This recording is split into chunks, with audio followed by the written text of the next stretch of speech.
আসসালামু আলাইকুম। আমি ডাক্তার অবন্তী ঘোষ। আমি ইনফার্টিলিটি বিশেষজ্ঞ হিসেবে আলোক হেলথ কেয়ার অ্যান্ড হসপিটালে প্রতিদিন রুগী দেখছি।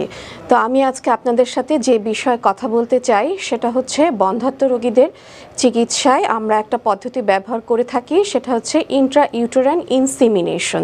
তো প্রথমে আমাদের জানতে হবে যে এই ইন্ট্রা ইউটেরাইন ইনসিমিনেশন বা আইইউআই এই জিনিসটা কি।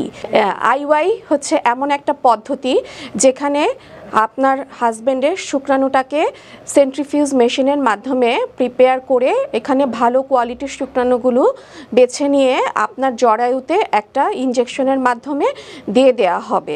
তো আইইউআই করার উদ্দেশ্যটা কি ইনফার্টিলিটি বা বন্ধ্যাত্ব রোগীদের জন্য? এটার উদ্দেশ্যটা হচ্ছে চান্স অফ প্রেগনেন্সিটাকে বাড়ানো। তো আইইউআই কিভাবে চান্স অফ প্রেগনেন্সিটাকে বাড়ায় সেটা আমি একটু আলোচনা করি। সেটা হচ্ছে যখন আইইউআইতে আমরা ইনজেকশন ব্যবহার করি তখন অনেকগুলো ডিম ডেভেলপ করে। তো অনেকগুলো ডিম যখন আসে তখন স্বাভাবিকভাবে প্রেগনেন্সির চান্স বাড়ে। সাথে আমরা যখন হচ্ছে বীর্যটাকে প্রিপারেশন করি তখন সেই সেন্ট্রিফিউজ মেশিনের মাধ্যমে আমরা ভালো কোয়ালিটির শুক্রাণুগুলোকে বেছে নিই। তো এইভাবে আরেকবার প্রেগনেন্সির চান্স বাড়ছে। সাথে আমরা যখন জরায়ুর মধ্যে ওটাকে ডাইরেক্ট ইনজেক্ট করি তখন দেখা যায় যে যেখানে ডিমটা আছে সেটার কাছাকাছি আমরা জিনিসটাকে ইনজেক্ট করতে পারছি, তখন হচ্ছে চান্স অফ প্রেগনেন্সি বাড়ছে।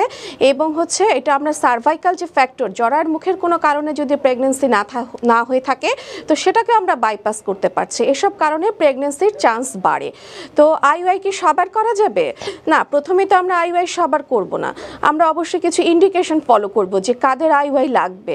যেমন যদি শুক্রাণুর সংখ্যা কম থাকে বা শুক্রাণুর নড়াচড়া কম থাকে বা শুক্রাণুর গঠনগত ত্রুটি থাকে, অথবা আপনার হাজব্যান্ডের যদি সহবাসে কোনো সমস্যা থাকে, অথবা হাজব্যান্ড বিদেশে থাকে 1-2 মাসের জন্য আসছে চলে যাবে খুব দ্রুত, সেক্ষেত্রে আপনারা আইইউআই করতে পারেন।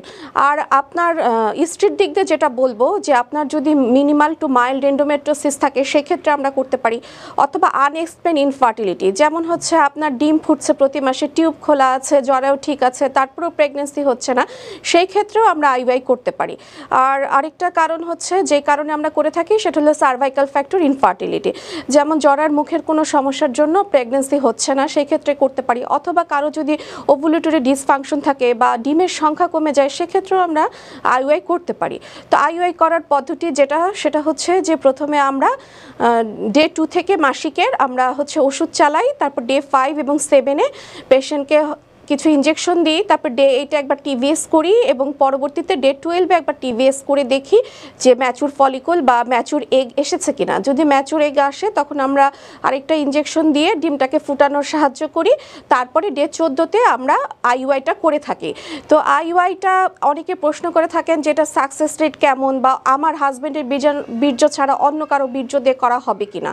না, কখনোই আপনার হাজব্যান্ডের বীর্য ছাড়া অন্য কারো বীর্য দিয়ে করা হবে না, কারণ এটা আমাদের দেশে আইনে নিষেধ আছে। এখানে আপনার হাজব্যান্ডের বীর্যই ব্যবহার করা হবে।